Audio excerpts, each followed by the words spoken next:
Hey everybody, Boris Loss from VK Forex. Welcome to our Forex Daily Technicals for 10, 11, 13. As always, shooting foreign exchange on margins carries a high level of risk but not to be simple for investors. I ask you to read this disclaimer very carefully to understand all the risks associated with trading on margin.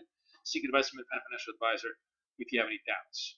Well, I think the story tonight, obviously, risk comes back. You can see that actually quite well. Here's the Kiwi, which is the sort of the least important of the majors, but it's starting to really push itself right above this shelf, which we have been at for more than almost a month.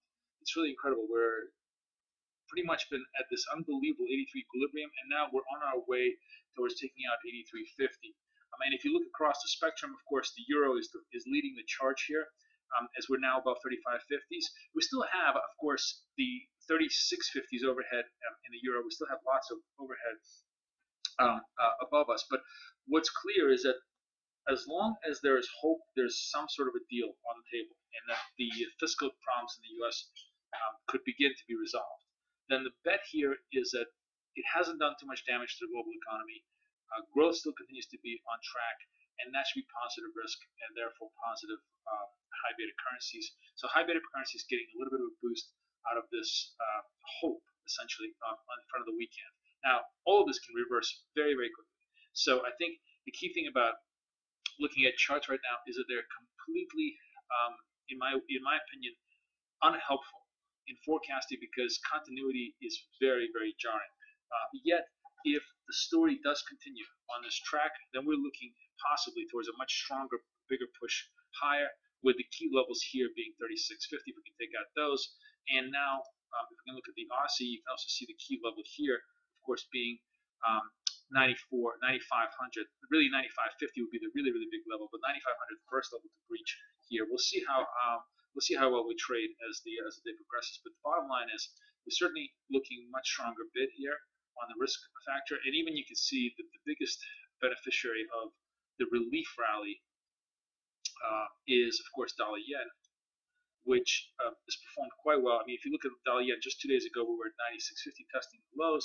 We came back off it, held this 97 level, and now are probing the 98.50s. A resolution on the debt structure before the end of the weekend could push us all the way through 98.50 and test the 99 highs.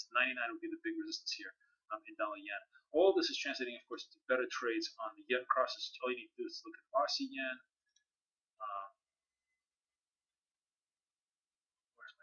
Even CAD yen, but more importantly, I'm looking for, here's euro yen. Euro yen, look at this power move in the euro yen.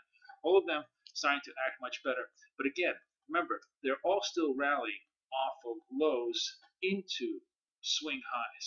So it's a very, very big question whether they can supersede swing highs. I think that's probably too much to ask for. We're going to have a reflex rally, but it probably is going to exhaust itself in front of these big swing highs. But still, the structure looks much more positive in the near term, and certainly looks to be like 36s in the view for euro dollar, 95s in the view for Aussie dollar, and even cable kind of coming off the mat a little bit today. Cable is sort of a little more jerky, but it did test the 60s this morning, and if the sentiment does improve, we could push ourselves up back through the 60 level. Cable of all the majors looks the weakest. The head and shoulder formations certainly very evident here. A lot of people are talking about this to me on Twitter.